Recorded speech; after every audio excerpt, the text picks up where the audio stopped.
Siapa Ibu yang bertanggung jawab dalam mengelola teknologi itu? Itu jual bunga karena suka bunga, jadi suka merangkai bunga gitu. Akhirnya karena kita orang Jawa, ya kita namain dengan sekar.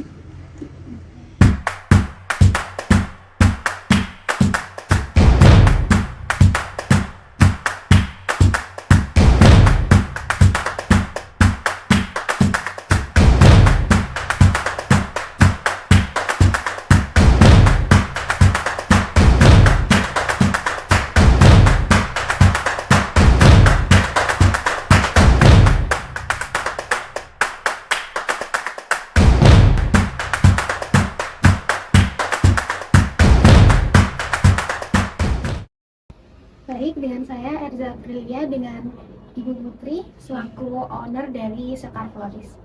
Jadi di sini saya akan berbincang mengenai pengelolaan penerapan knowledge management di paket Sekar Floris.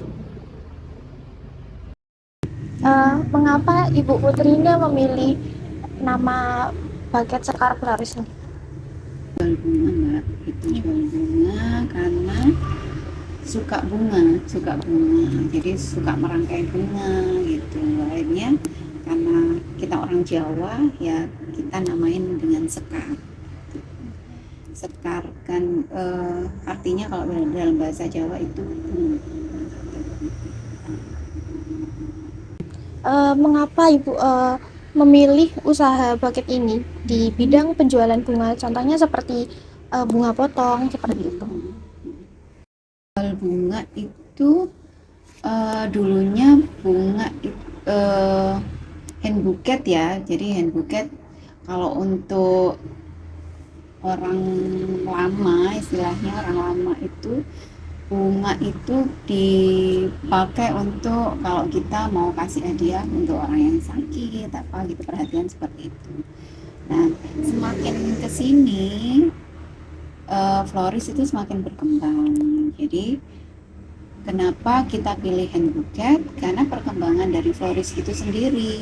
Dengan hand bouquet semua bisa bisa istilahnya tersampaikan dengan cara kita menyampaikan pesan kita dengan cara kasih hand bouquet ulang tahun gitu. Jadi kenapa usahanya ke situ arahnya, karena perkembangan zamannya seperti itu.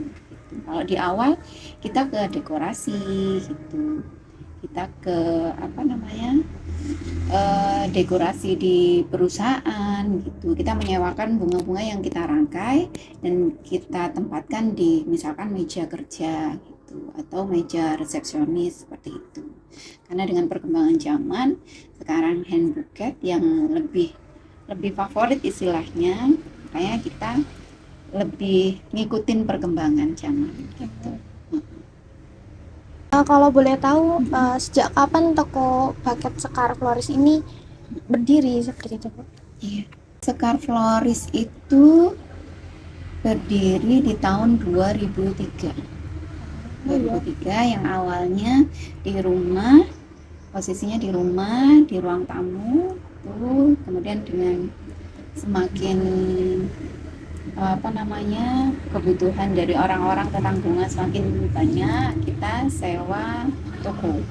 Kita sewa toko yang kita gunakan untuk tempat kita jual produk kita. Kemudian di tahun 2019 kita buka cabang di daerah Maastricht ini. Mungkin ada teknologi utama yang digunakan untuk mendukung operasional toko Sekar Floris ini, Bu?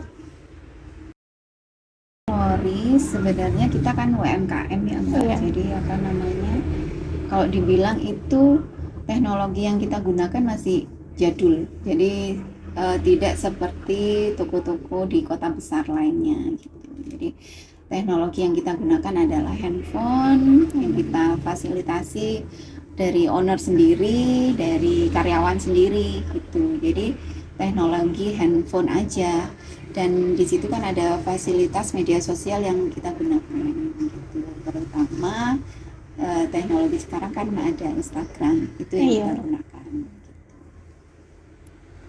Apa Ibu yang bertanggung jawab dalam mengelola teknologi itu?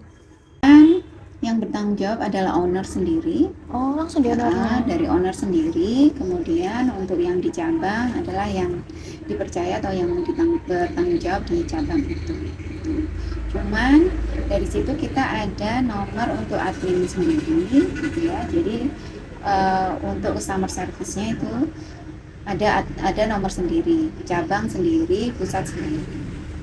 Karena untuk memecah biar nggak bingung si customer ini pesen ke sini ambil di Mastrip, pesen ke sini ternyata diambil di Magasin, untuk menghindari seperti itu. Jadi ada untuk nomor customer service. Jadi yang di cabang itu dikelola oleh stafnya ya, karyawannya. Gitu, karyawan yang ada di cabang.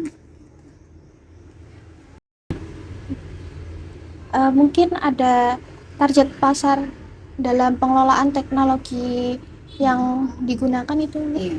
Untuk 2 toko ini kebetulan ada 2 toko, jadi pusat 1 sama cabang 1. Dari sini kita punya target pasar sendiri-sendiri.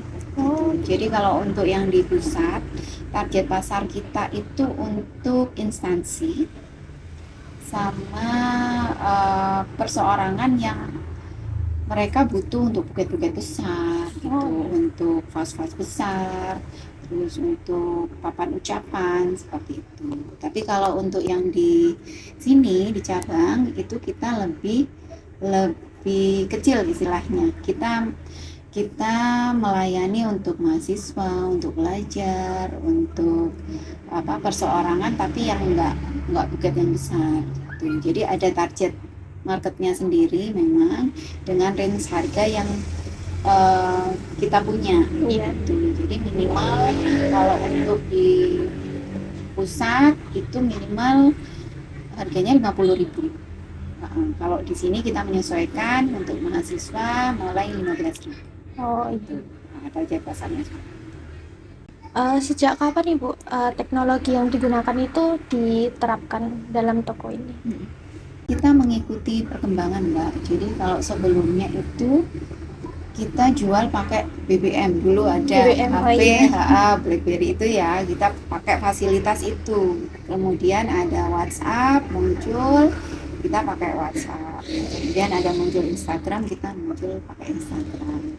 Terus sampai saat ini kita masih belum main untuk di TikTok gitu ya, belum. Jadi masih Instagram yang masih kita gunakan untuk memfasilitasi orang seluruh dunia istilahnya itu untuk mengetahui toko kita gitu. Jadi produk kita nggak hanya orang-orang lokal aja yang membeli, jadi orang luar pun kalau misalkan mau pesan bunga di kita juga bisa gitu.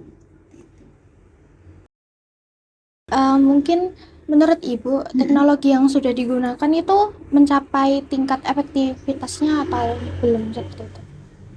Ini masih membantu kita untuk pemasaran ya, untuk membantu kita orang di luar sana tahu produk kita. Jadi menurut kita itu Instagram masih istilahnya stabil lah untuk mengetahui atau memasarkan produk yang kita jual. Sebelumnya saya ingin mengucapkan terima kasih kepada Ibu Putri untuk berbincang mengenai pengelolaan penerapan knowledge management. Itulah tadi hasil perbincangan saya dengan Ibu Putri. Semoga wawasan yang telah dibagikan dapat menjadi inspirasi dan panduan bagi kita semua dalam mengelola knowledge management dengan lebih baik lagi.